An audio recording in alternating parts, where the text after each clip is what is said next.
오늘 하나님의 말씀은 마태복음 22장 37절부터 함께 읽겠습니다. 예수께서 이르시되 내 마음을 다하고 목숨을 다하고 뜻을 다하여 주 너의 하나님을 사랑하라 하셨으니 이것이 크고 첫째 되는 계명이요 둘째도 그와 같으니 내 이웃을 내 자신같이 사랑하라 하셨으니 이 두 계명이 온 율법과 선지자의 강령이니라. 아멘. 오늘은 하나님 나라 39번째로 계명의 끝판왕이라는 주제로 말씀을 같이 나누겠어요.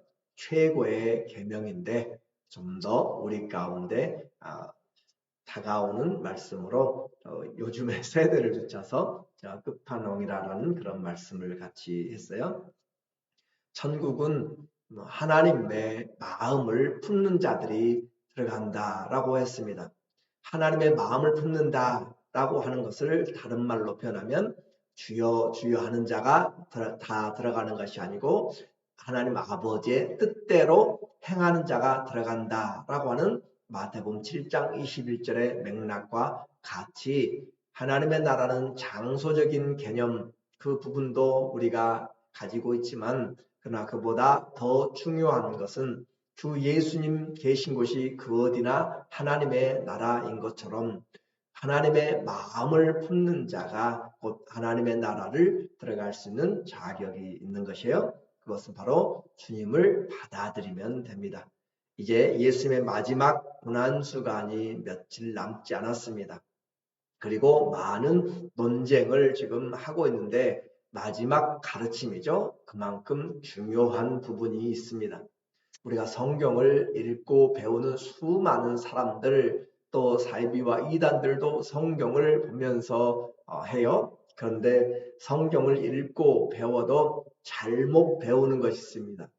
어그러진 또 미혹해하는 영들에 의하여서 잘못 그렇게 알게 되면 바꿔지기가 쉽지 않습니다. 오늘 우리는 분명하게 보면서 사두개인 예수님 당시에 대제사장의 그 계층들이 있었고 제사장의 직분을 가지고 있었던 현실주의자적인 종교적 사람들, 정치와 결탁한 그 사람들은 하나님 앞에 아침 저녁 상번제 매일 드리는 그런 번제를 드리면서도 부활이 없다라고 했습니다. 부활이 없는 신앙을 가지고 하나님을 섬기는 것이 과연 얼마나 잘 섬길 것인가. 우리는 성경을 보면서도 분명하게 이해하지 못하는 것들을 알게 됩니다. 전통이나 관습이나 우리의 이성이나 또 과학이나 그 어떤 것들도 성경을 뛰어넘거나 무시할 수가 없습니다. 성경을 바로 아는 것이 우리가 진리 위에 서는 것이에요. 또 사두개인뿐만 아니라 이제 그 말씀을 율법을 정말 율법의 아들이다라고 할 정도로 율법으로 살고 율법으로 죽는 바리새인들 그 사람들은 경건의 모양은 있었지만 경건의 능력은 없었습니다. 외식주의에 빠졌어요. 하나님 앞에서 하는 것보다 말씀을 지키는데 그 이유가 사람들 앞에서 보여주기 위한 신앙이었습니다.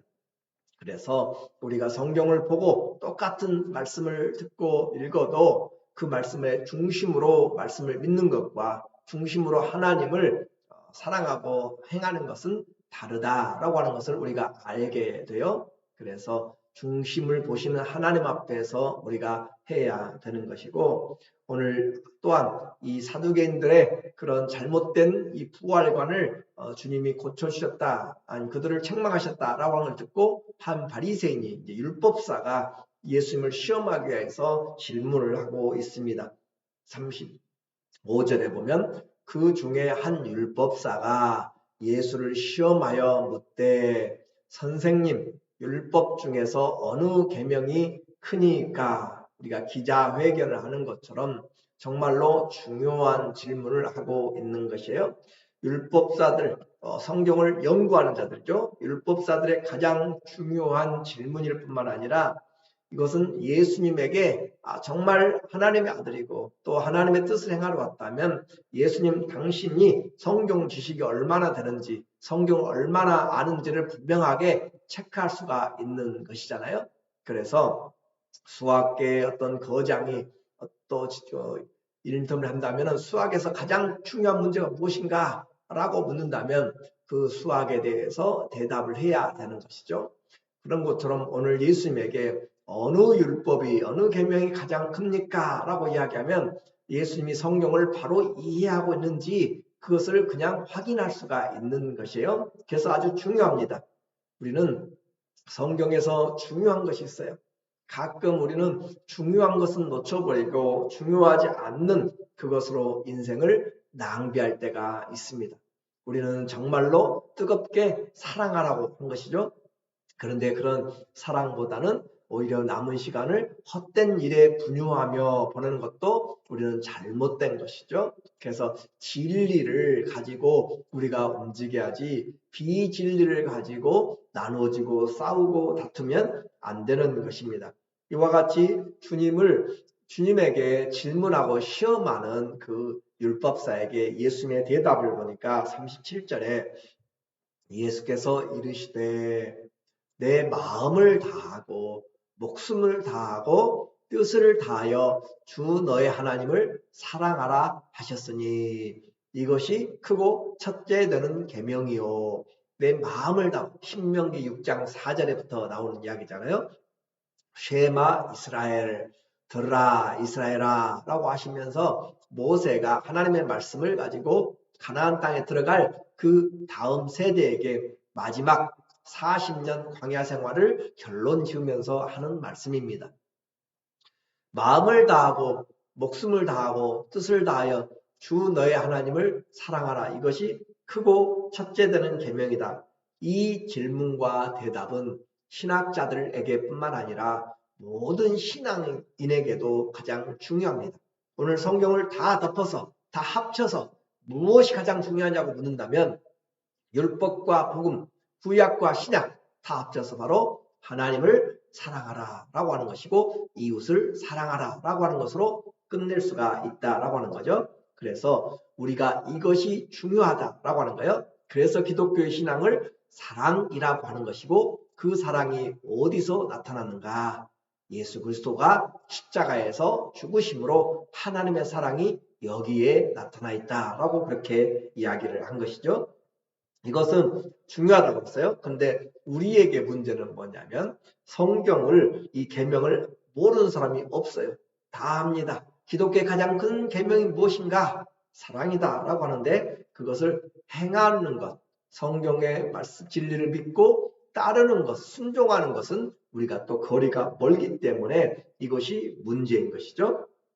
예수님을 그렇게 그들이 몰라서 이 율법사가 모르는 것이 아니잖아요. 알면서도 행하지 않는 것이고 그러므로 주님의 이 말씀을 통해서 우리는 다시 돌이키고 기억해야 됩니다. 율법의 가르침을 잊어버린 사람들에게는 이 말씀을 회복시키고 또 복음을 받아들였어도 여전히 하나님께서 우리를 용서하셨으니까 마음대로 살아도 된다. 자유를 얻었으니까 육체의 모든 죄와 모든 허물에서 자유케 했으니까 육체의 방종으로 살아가는 것이 아니라고 그랬어요. 그래서 율법을 잃어버린 사람, 받은 사람이나 복음을 잃어버린 사람, 복음을 받은 사람이나 동일하게 오늘 내용은 중요한 가르침입니다. 하나님을 그냥 사랑하는 것으로 끝나지 않고 아는 것으로 끝나지 않고 온 인격과 최선의 방법을 통하여서 주님을 섬길 때가 가장 큰 복입니다. 하나님 사랑보다 더 큰 계명이 없다. 38절에 이것이 크고 첫째 되는 계명이요. 이것이 가장 크다고 했습니다.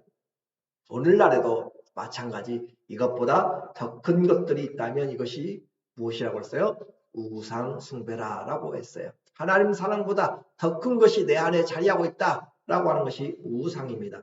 이 하나님의 사랑은 해도 되고 안 돼도 되는 것이 아니라 하나님의 가장 중요한 계명이기 때문에 반드시 기억해야 될 성경 전체에서 가장 중요한 계명인 것을 다시 우리에게 말씀합니다. 오늘 우리가 왜 예배를 드려요? 하나님 사랑한 것을 배우기 위해서 일평생 말씀을 사모하면서 하나님 사랑하기를 더 정확하게 자세하게 잘 하기 위해서 배우는 것이죠. 둘째 계명은 39절에 말합니다. 둘째도 그와 같으니 내 이웃을 내 자신과 같이 사랑하라 하셨으니, 이렇게 내 둘째 계명도 내 자신을 내 이웃을 내 몸과 같이 내 자신과 같이 사랑하라. 하나님은 크고 첫 번째 되는 그 계명으로 예수님이 대답으로 끝내지 않고 이웃 사랑과 연결하고 계십니다. 왜냐하면 하나님을 사랑한다라고 하는 것은 보이지 않는 것이에요. 그리고 그 보이지 않는 하나님을 사랑하는 것이 이웃 사랑으로 내게 나타날 때 하나님을 사랑하는 계명을 나타내는 것이죠. 이웃을 사랑하되 그냥 사랑하는 것이 아니라 내 자신, 몸처럼 사랑하라 라고 그렇게 이야기해요. 우리 몸 끔찍이도 아끼는 거잖아요. 우리가 때로는 그렇게 돌보지 않는다 할지라도 무슨 병이 나거나 무엇을 하거나 아무튼 우리 몸에 필요하다고 생각하면 가장 먼저 생각하는 것이죠.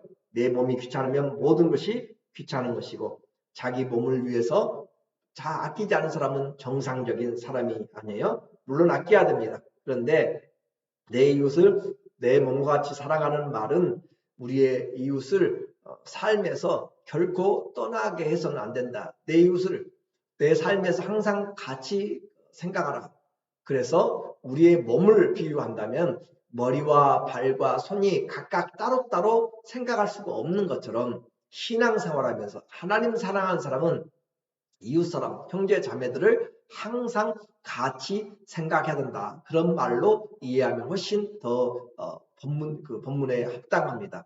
우리의 몸이 항상 손과 발이나 그 모든 것을 함께 생각해야만 되는 것처럼 하나님 사랑하는 사람들은 우리의 지체들을 향하여서 항상 함께 품어야 된다는 것이죠. 그래서 신앙생활, 그것은 하나님 사랑으로 끝나지 않고 이웃사랑, 곧 자기 사랑의 확장으로 나타나요. 40절에 이 두 계명이 온 율법과 선지자들의 강령이니라. 한번 생각해 보세요. 율법사는 무엇을 물었어요? 첫 번째 되는 계명을 물었어요. 첫째 되는 첫 번째가 무엇이냐라고 했는데 예수님은 첫 번째에다가 두 번째까지 합쳐가지고 이야기를 해요.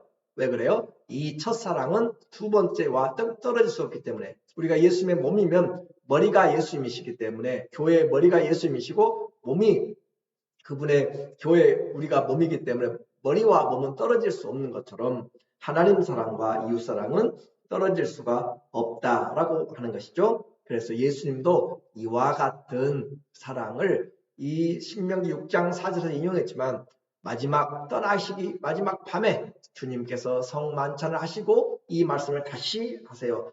요한복음 13장 34절에 새 계명을 너희에게 주노니 서로 사랑하라. 내가 너희를 사랑한 것 같이 너희도 서로 사랑하라. 새 계명, 과거에도 있었어요. 그러나 새롭게 새 계명이라고 하는 것은 율법의 완성자가 우리에게 줄 뿐만 아니라 이제 우리 힘으로 사랑하는 것이 아니고 예수님의 사랑을 받아서 주님이 주신 그 성령의 새 생명으로 사랑하기 때문에 새로운 새 계명이라고 이렇게 이야기해요. 그래서 서로 사랑하라. 내가 너희를 사랑한 같이 너희도 서로 사랑하라. 우리의 사랑의 수준이 완전히 높아졌습니다. 우리의 사랑의 수준이 옛날과 우리가 하는 사랑이 아니라 예수님의 사랑을 받은 것처럼 하라라고 그렇게 이야기한 거죠. 그 사랑이 십자가에서 이루어졌다고 했습니다.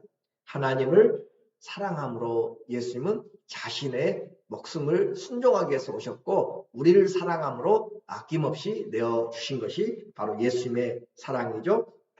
이처럼 주님이 우리에게 사랑을 먼저 베풀어 주셨기 때문에 우리가 이렇게 사랑함으로써 세상 사람들 우리가 예수님의 제자인 줄 아노라 라고 그렇게 이야기했죠. 너희가 서로 이렇게 사랑할 때 저 사람들이 크리스찬이다. 저 사람들이 예수 믿는 사람이다 라고 그렇게 표현을 해요. 왜냐하면 그 예수님의 제자들에게서 예수님의 그 사랑이 나오기 때문에. 다른 데서 나오는 사랑은 다 모임들이 있어요. 그런데 그 사랑에서 나오는 것은 다 가짜 사랑이에요. 그러나 예수 그리스도를 믿는 사람들이 받은 그 예수님의 사랑에서 나온 것만 진짜, 교회에서 나온 것만 진짜 사랑이기 때문에 그 사람들이 예수님의 진짜 제자다라고 하는 것이죠. 그래서 사람들이 예수님의 제자인 줄 알고 우리도 하나님을 알게 됩니다. 내가 사랑하는 것이 내 감정이나 내 어떤 욕심이나 아니면 내 지식에 따라서 하는 것이 아니라 주님의 사랑이 내 안에서 자꾸 꿈틀거리고 나타나고 그런 것을 보면서 내가 굳이 잘못하지 않았어도 상대를 얻기 위하여서 내가 낮아지고 섬기고 그 사랑을 나에게 미워하는 자들을 향해서도 내가 기도하면서 하는 것이 내 사랑이 아니라 주님이 주신 사랑이다 라고 하는 것을 내가 알면서 하나님이 사랑임을 스스로도 알게 되어 요한일서 4장 7절에 사랑하는 자들아 우리가 서로 사랑하자. 이제 사도 요한이 예수님의 말씀을 그대로 받아서 이야기하는 거죠. 사랑은 하나님께 속한 것이니 그래요. 아가페의 사랑은 하나님의 것입니다. 하나님께 속한 것이니 사랑하는 자마다 하나님께로서 나서 하나님을 알고 하나님이 가지고 있는 그 아가페의 사랑을 우리가 할 때 하나님의 사랑을 우리가 아는 것이고 하나님을 아는 것이에요. 이 아가페 사랑을 모르는 사람들은 다른 육체적인 사랑, 친구의 사랑, 형제의 사랑, 또 부모의 사랑, 이런 세상의 사랑, 그런 것의 사랑의 종류가 틀려요. 불량 사랑이란 말이죠. 그러나 진정한 사랑을 할 수 있는 것은 바로 하나님을 알 때, 왜냐하면 그 사랑이 하나님의 것이고 하나님께 속하였기 때문에 우리가 하나님을 올바로 알게 되고, 사랑하지 아니하는 자는 하나님을 알지 못하나니 이는 하나님은 사랑이라. 그러니까 하나님을 안다라고 하는 것은 하나님의 사랑이 무엇인지를 아는 것이에요. 하나님을 안다라고 하는 것은 그 사랑이 무엇으로 나타났어요? 예수님으로 나타났기 때문에 예수님을 아는 자가 우리가 하나님을 아는 거고 사랑을 아는 것이에요. 그 예수님을 안다는 것은 지식적으로 아는 것이 아니라 경험적으로 나의 주, 나의 주님으로 아는 것을 말하고 있어요. 그래서 하나님의 사랑, 예수 그리스도를 우리에게 말하고 있는 거죠. 그래서 이처럼 주님 하나님을 아는 것은 우리에게 가장 중요한 성경의 계명, 사랑함으로써 알게 되고 사랑이 완성입니다. 로마서 13장 8절에 피차 사랑의 빛 외에는 우리는 사람들에게 빚지면 안 돼요. 금전적인 빚 정말로 져서는 안 됩니다. 성도는 이런 물질적인 관계에서 정말 사단이 시험할 수 있는 가장 좋은 것이 이 물질이에요. 그래서 아무리 친하더라도 할 수 있으면 최대한으로 우리는 이 빚에 대해서 서로에게 빚을 주지 않아야 돼요. 그리고 내가 정말 그 형제가 어렵다, 자매가 어렵다라고 생각한다면 내가 못 받아도 될 만큼 뛰어도 마음 상하지 않을 만큼의 그냥 그를 향하여서 섬겨줄 수 있는 그런 부분이 낫지, 내가 빌려주고 받지 않으면 안 된다라고 하는 그런 부분에서 무리하게 되면 서로 믿음도 사랑도 다 식어져 가고 서로가 힘들어지는 것이에요. 그래서 교회에서 물질 관계를 하지 말라라고 하는 거잖아요. 그래서 사랑의 빚 외에는 피차 아무에게도 아무 빚도 지지 말라. 우리는 사랑을 빚지고 있어요. 어떤 사랑이요? 예수님이 나를 사랑해 줬는데 너도 사랑하라 라고 했는데 못 하잖아요. 사랑은 받았는데 못해요. 주님이 우리에게 1만 달란트 빚을 갚아줬는데 나는 그 빚을 나에게 100달란트, 몇 달란트 쓴 사람들에게 제대로 못하니까 사랑에 빚을 지고 있는 것이죠. 예수님은 생명을 내어주는 사랑을 했는데 너희도 생명을 내어주면 마땅하다라고 했는데 못 내어주니까 항상 무슨 마음이에요? 빚진 자의 마음으로 살아가는 것이 우리가 가진 사랑이고, 남을 사랑하는 자는 율법을 다 이루었느니라. 성경 전체, 복음 전체가 사랑이라고 이야기했죠. 그래서 계명의 모든 것의 가장 중요한 최고의 계명, 율법과 복음의 핵심입니다. 우리의 계명의 끝판왕이 뭐예요? 사랑이라고 이야기했어요. 사랑을 확인하고 또 사랑하기 위해서 살면 주님을 기쁘시게 하고 이웃을 살릴 수가 있습니다. 우리 서로 사랑하고 또 하나님 앞에서 순종함으로 성경의 지식만이 아니라 우리 모두가 열매 맺는 그런 하나님의 사람들 되시기를 예수님의 이름으로 간절히 축원합니다. 아멘. 우리 같이 기도하도록 하겠어요.